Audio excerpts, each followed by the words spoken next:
Escaping from Whole Cake Island is not going to be that easy for Luffy and his friends in this week's chapter of One Piece, where tons of crazy shit is going down. Brook and Chopper have met up with Perospero, who's hanging out on the Thousand Sunny with Katakuri. It looks like Pudding Charlotte is not as noble as she made herself out to be in the last chapter. Not only that, but Luffy is going to actually do battle with Prometheus, the living sun. And most importantly of all, Nami brings the thunder. Let me just say that one of my favorite things about this chapter is something that I've noticed over the course of the last couple of weeks.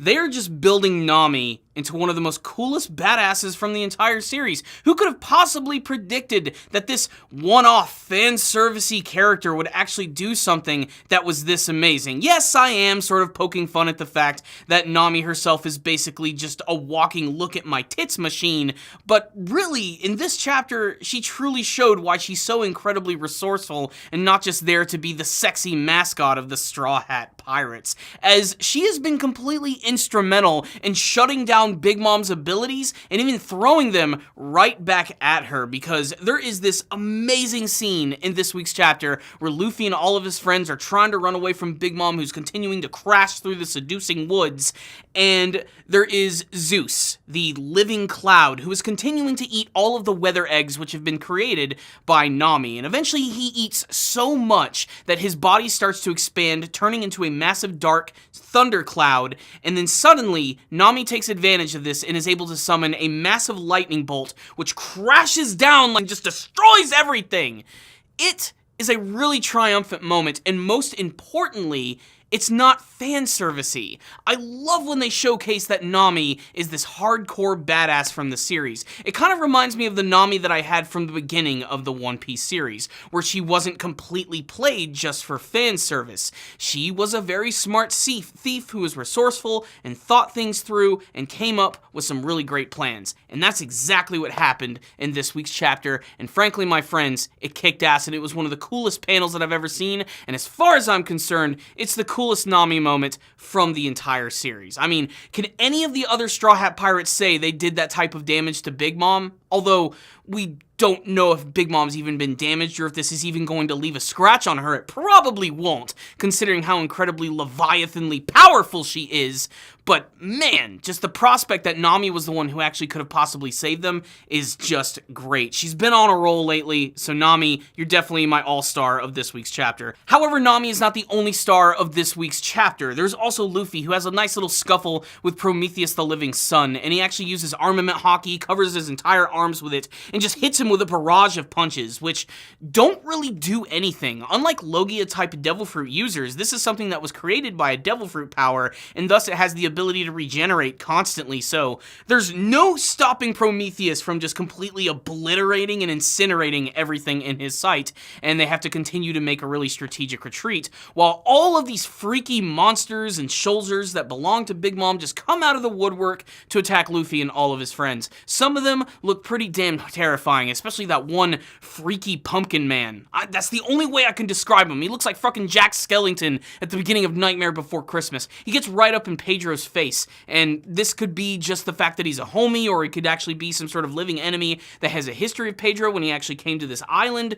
It's kind of hard to say. It's just going on amidst all of this chaos with watching the Straw Hats have to run away, fight against Big Mom's soldiers, looking out for her, having to worry about Prometheus completely frying their ass. It's just insane and really great tense action, and it just splashes off of the page in this week's chapter. It's all done with a lot of gusto, and it's one of those chapters you want to go back and read a couple of times, if only to see just all the little details. There's so many little great moments in this chapter, and that's what made it great, but it was also supplemented by some other great stories that are going on, such as Brook and Chopper, who have finally arrived at the Thousand Sunny while traveling under the ocean and seeing merpeople, which are not really merpeople at all, but some sort of weird half-fish, half-tiger creature, and they finally arrive, and Perospero and Katakuri are up there, and they're not letting them on the ship, they're not letting them go, they just want them dead. And like the freaking badasses they are, Brook and Chopper decide that they are going to fight back and do what they can to take the Sunny back from these would-be assailants. And then there is Pudding.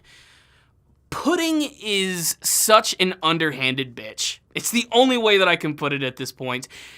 You can't really trust her at this point either, because she's gone through so many different mood swings and characterizations, and she sort of like flirts and walks across the line of being incredibly loving and happy and the girl next door, while on the other side she is just so malicious and underhanded and only just wants to do things because mama told her to.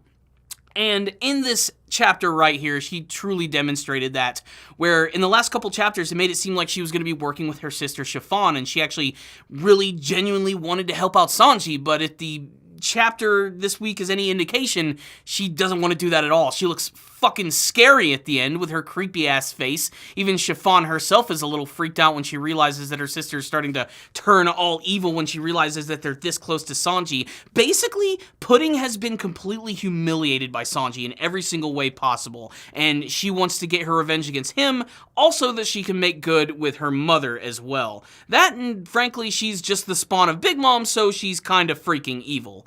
So yeah, lots of crazy shit this week. So what's the rundown on this week's chapter of One Piece? This was just one of those crazy ones you have to read a couple times because it's just this avalanche of awesomeness, just so many different things being thrown at you at once. Like I said, it's a chapter you need to reread a couple of times. A lot of this chapter is simply devoted to the action, not a lot of dialogue. It's like the exact opposite of this week's chapter of Hunter x Hunter, where you can tell that I honestly think this arc was like an excuse for the creator of the series to use a lot of character designs and things he's come up with that he could never insert in the other arcs of the series, and now that he needs this to seem so grand and insane, he can finally just sort of go wild with all of his crazy creations. And this is another one of those episodes that, like, I can't wait to see what they're going to do with in the anime version. I mean, of course it's going to be stretched to freaking hell, but it's also probably going to look really cool when it is actually happening.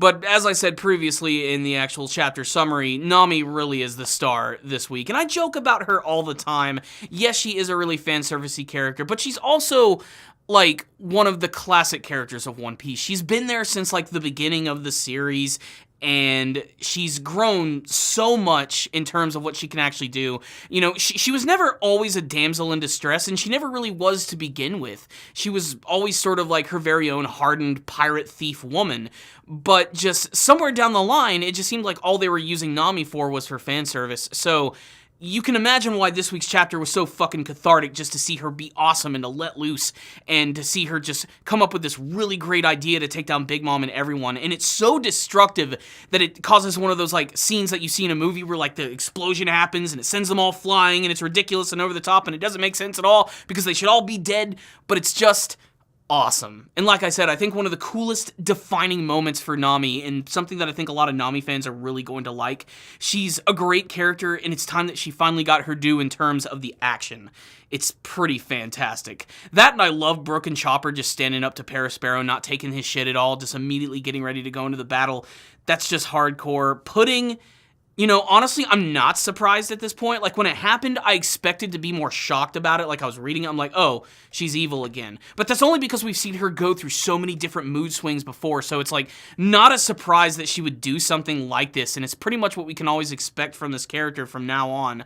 I'm almost half expecting her to go down to Sanji, start acting evil, and then suddenly start being good again. Maybe she's bipolar. I don't know. It does make her a somewhat interesting character, and it also makes her very unpredictable, as we never really know what she has planned. And I can't wait to see how Chiffon is going to get dragged into this as well, because she has a nice little sub-story in this week's chapter about how she decided to go along with Pudding, basically leaving her husband behind, and basically putting on the pants in the family. Chiffon is really awesome, very similar to Lola, not just in looks, but in personality, and she manages to be a very endearing character because of that. And, of course, the rest of the chapter, just a lot of little moments, like Luffy fighting against Prometheus the Sun. That was really cool, and seeing that he could constantly regenerate. That's one little interesting loophole to actually get around Haki, which is, again, showing why the Yonko, the Emperors, Big Mom is just so freaking powerful. They can get around that stuff with their unique abilities, and it only makes me want to see the other guys in action even more. Guys, this was a great chapter of One Piece, which was just a thrill ride from beginning to end. It was basically basically a big chase sequence, but it was so cool looking, and Nami had such an amazing moment, and it was supplemented by 2 other parts of the story that made this seem like a really brisk and quick chapter, but also one that's super fun to read, which is exactly why you guys should check it out. And if you did check it out, you can tell me what you thought about it in the comments section below. What did you think about this week's awesome epic chapter of One Piece? What did you think of Nami's very big moment? How are Brook and Chopper gonna fight back against Katakuri and Sparrow? Are they going to be defeated? And what's up with Pudding Charlotte? Is she good? Is she bad? What do you think's going to happen with her character in the future? And what do you hope to see from the epic conclusion of the Whole Cake Island arc? And as for a score for this week's chapter, I'm probably going to give this one a 5 out of 5. As far as I'm concerned, it was entertaining as hell from beginning to end. There were a lot of great things to look at. The artwork was really fun. Nami's moment was amazing for me personally, and I loved the little smaller stories with both Pudding, Chopper, and Brook. Just a solid package. Check it out, guys. And remember, if any of you guys have not subscribed to my channel, please do so.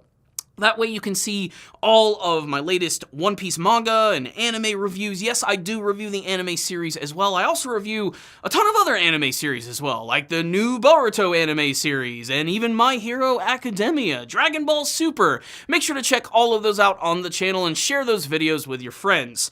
Thank you all again for watching. Take care, and as always, stay Dandel, baby.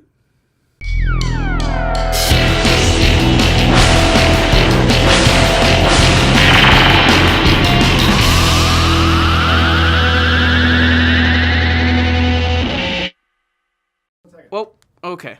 I waited for a pause. He waited for the pause. Got it. Do you need anything else while you're... I swear, that's just my Okay, thank you. That was Christian, by the way.